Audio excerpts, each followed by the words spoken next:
Assalamualaikum warahmatullahi wabarakatuh, Bapak Ibu Guru. Kembali lagi dengan saya di channel saya.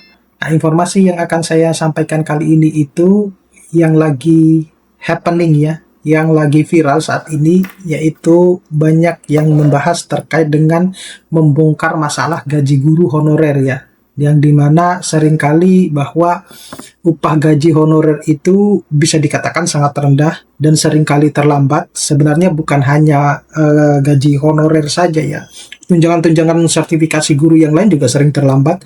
Kemudian kunci analisis status kepegawaian, kewenangan maupun pusat, daerah, sekolah, dan alur pendanaan, serta output peta masalah plus arah solusi dan saran kritik yang lebih tepat. Nah, ini yang banyak dibahas ya di berbagai macam sumber media yang menyatakan bahwa gaji guru honorer itu sangat rendah. Namun sepertinya perhatian pemerintah terhadap gaji honorer ini belum begitu maksimal. Nah, apa yang sebenarnya terjadi dengan hal tersebut?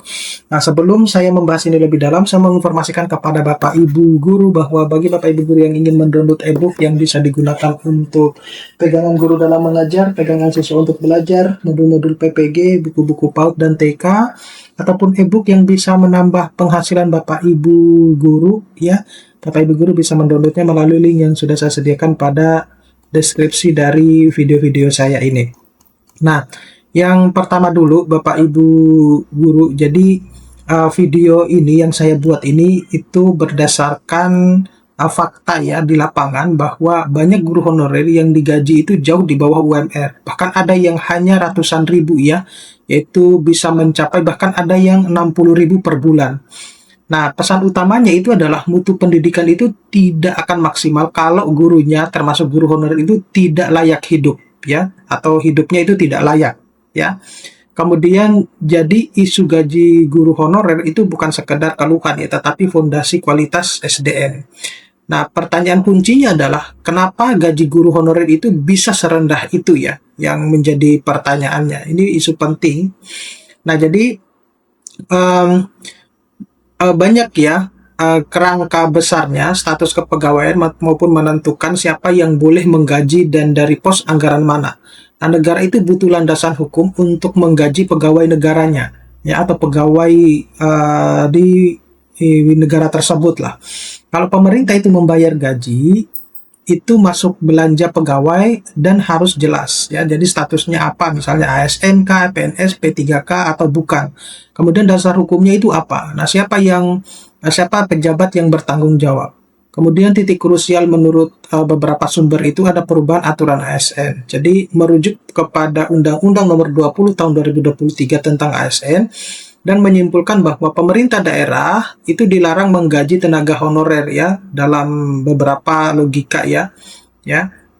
Kemudian dan tidak boleh lagi memelihara skema honorer. Konsekuensinya adalah skema honorer jadi abu-abu atau rumit ya, karena bukan jalur pegawai negara yang formal. Nah, catatan pentingnya itu adalah dalam praktik detail larangan dan masa transisi biasanya punya aturan turunan. Jadi, kalau dipakai untuk advokasi atau kebijakan, perlu cek teks undang-undang plus aturan turunannya, gitu. Nah, selanjutnya itu adalah kerangka analisis ya. Jadi, ada status payung hukumnya, ya. Kemudian membayar belanja pegawai itu jika status jabatannya jelas secara hukum. Kemudian ada pembagian kewenangan. Nah, siapa yang mengatur, apakah pusat, pemerintah daerah, atau sekolah ataupun yayasan. Kemudian ada alur dana dan administrasi. Jadi misalnya dana BOS, kemudian dilakukan verifikasi data atau laporan, kemudian akan berpengaruh kepada kas sekolahnya. Serta ada kebutuhan distribusi guru. Jadi kekurangan ini sering didistribusikan ke wilayah atau mata pelajaran dan bukan sekedar jumlah. Nah, kenapa gaji honorer itu bisa rendah ya? Jadi di dalam beberapa sumber itu menyebutkan bahwa urusan honorer itu sejak awal lebih banyak berada di level daerah atau sekolah ya, bukan pusat. Nah, kemudian sekolah merekrut atau menggaji sesuai dengan kemampuan kas anggaran. Dalam hal ini adalah baik itu sekolah negeri maupun sekolah swasta, itu berbeda pengolahannya. Nah, konsekuensinya itu tidak ada standar nasional yang benar-benar memaksa upah honorer itu seragam dan layak. Jadi honorer misalnya di guru honorer yang ada di sekolah-sekolah swasta aja itu sudah masing-masing berbeda ya. Kemudian variasi kapasitas fiskal ya antara sekolah ataupun daerah itu membuat gap upah makin lebar ya, seperti itu.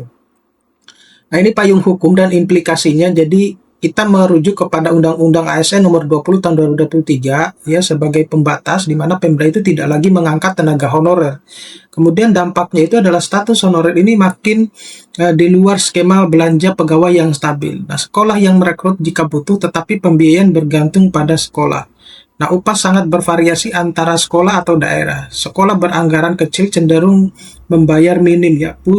Pusat punya ruang terbatas namun bisa membantu lewat tunjangan nasional. Nah, kenapa gaji honorer itu sering terlambat ya? Jadi ini sebenarnya bukan isu baru ya kalau untuk gaji honorer itu sering terlambat ya. Jadi yang seringkali membuat gaji honorer itu sering terlambat itu adalah satu sumber dana operasional ya. Dalam hal ini adalah BOS ya. Jadi gaji honorer itu sering dibayar dari BOS. Dana BOS itu mengalir dari pusat ke daerah, kemudian sekolah dengan prosedur verifikasi.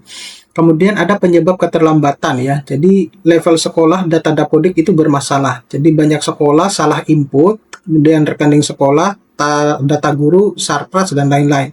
Akibatnya gagal verifikasi itu harus submit ulang, kemudian review ulang, kemudian pencairan itu mundur. Nah, efek domino sekolah ini kosong kas ya, gaji honorer itu akan telat. Nah, dalam beberapa sumber itu menyebutkan bahwa pada satu contoh turunan tahun 2020 itu hanya 63% sekolah datanya itu valid ya di awal tahun.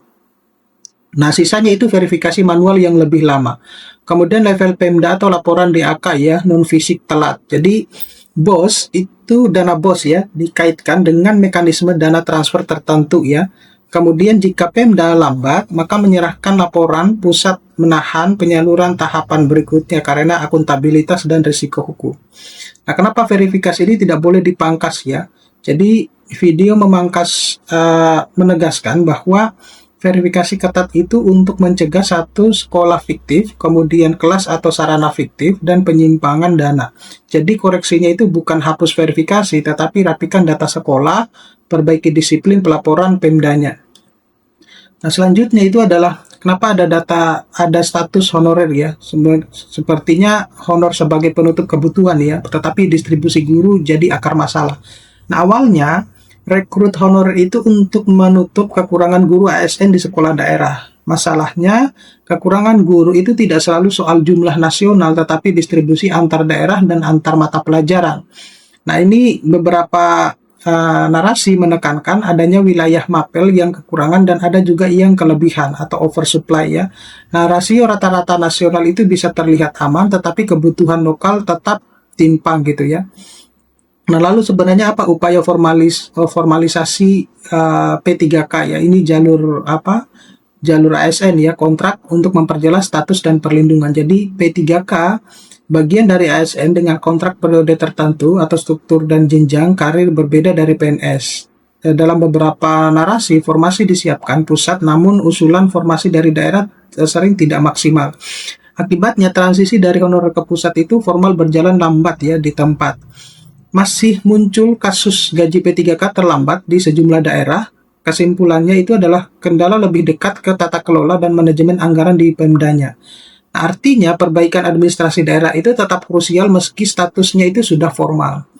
Lalu seperti apa solusi ya? Jadi dukungan pusat itu mulai dari tunjangan yang ditetapkan nasional untuk sebenarnya menambah pendapatan guru ya. Kemudian sekolah itu harus dirapikan input datanya di Dapodik ya agar pencairan dana BOS itu tidak tersendat. Kemudian Pemda itu disiplin laporan, administrasi, dana transfer agar penyaluran tidak tertahan. Nah, secara nasional, sistem pemetaan kebutuhan guru misalnya wilayah atau mata pelajaran untuk menambahi distribusi ya. Baik daerah ataupun sekolah prioritaskan belanja yang langsung berdampak pada kesejahteraan guru dan layanan belajarnya. Nah, ini untuk saran ya, jadi solusi kebijakannya itu kalau kita lihat secara kesimpulan ya sarannya, jadi ini salah satu tujuan ya, kritik harus tetap saran menurut pembagian masalah. Jadi upah honorer itu rendah, banyak bergantung pada sekolah atau yayasan dan atau Pemda. Kemudian gaji yang telat itu cek sekolah, kualitas input, data dan administrasi. Kemudian untuk Pemda, ketepatan laporan dan manajemen penyaluran. Sedangkan untuk pusat, desain mekanisme agar lebih lincah ya, tanpa mengorbankan akuntabilitas. Nah, distribusi guru dan desain nasional mulai dari ruang pusat lebih besar, sistem mapping, aturan main distribusi, skema tunjangan nasional. Nah, catatan kritis ya, biar makin komprehensif, jadi supaya memahami matang, ada 3 layak yang dibedakan untuk bisa memahami ya. Yang pertama itu siapa yang berwenang ya, bukan siapa yang membantu. Kemudian yang kedua itu masalah moral, sama masalah mekanismenya. Sama angka dan klaim kebijakan perlu diverifikasi jika untuk rujukan resminya. Oke, saya kira cukup sekian Bapak Ibu Guru, mudah-mudahan ini bisa bermanfaat. Nanti kita akan ketemu pada video-video selanjutnya. Saya Iri, Assalamualaikum warahmatullahi wabarakatuh.